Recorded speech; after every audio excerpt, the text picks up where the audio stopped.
کے باعمل بن جائے. بڑی معذرت دے نال آئی لوگ تساں تے میں قرآن پڑھن والے دی توہین کر رہے ہیں. آئی لوگ تساں تے میں دین پڑھن والے دی دین پڑھان والے دی توہین کر رہے ہیں. یاد رکھنا میں اس ممبر رسول تے کہہ کے بڑی ذمہ داری دے نال کہہ رہا ہوں, عزت دار بندہ عزت والے نو عزت دیندا ہے. وہ عزت والا شخص ہوندا جڑا حافظ قرآن نو عالم دین نو عزت دیندا ہے. اسی کو تہاڈے کول مانگ کے تے عزت کدی نہیں دی. اسی کوئی ایک نہیں کہندی چودھریاں ساڈی عزت کرو, ساڈے پیراں تھلے لینڈ کرو تے ساڈی عزت کرو. نہیں, اسی تانوں اے بھی نہیں کہندے کہ ساڈے سینے وچ قرآن عزت کرو. اے سانو حیا کرنی چاہیے میرے سمیت کہ اسی علماء دی عزت کریے, اسی حفاظ کی عزت کریے. ساری زندگی تانوں مینوں حفاظ دیاں ٹکڑیاں جتیاں تے نظر آ گئیاں. ساری زندگی تانوں مینوں غریب بچے غریب حفاظ تے نظر آ گئے.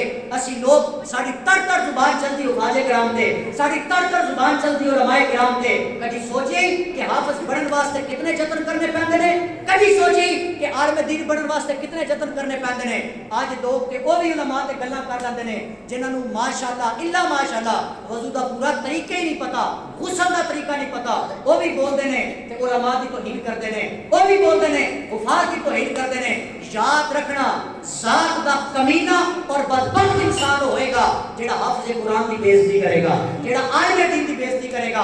اپنے معاشرے کے اندر ہی دیکھنا جڑا علماء کی توہین کر رہے ہیں, جڑا حفاظ کرام کی توہین کر رہے ہیں, سمجھ لینا زمانے کا کمینہ شخص ہے کہ جڑا قرآن پڑھنے والے نال نہیں وفا کر سکتا وہ تیرے میرے نال کی وفا کرے گا. یہ گلاں کڑویاں نے مگر میں کر ضرور گیا. یہ تانوں مینوں غور کرنا چاہیے. یہ ممبر ہے, یہ منصب ہے, ادھا تقاضا ہے کہ حق بیانی لوگوں تک پہنچائی جائے.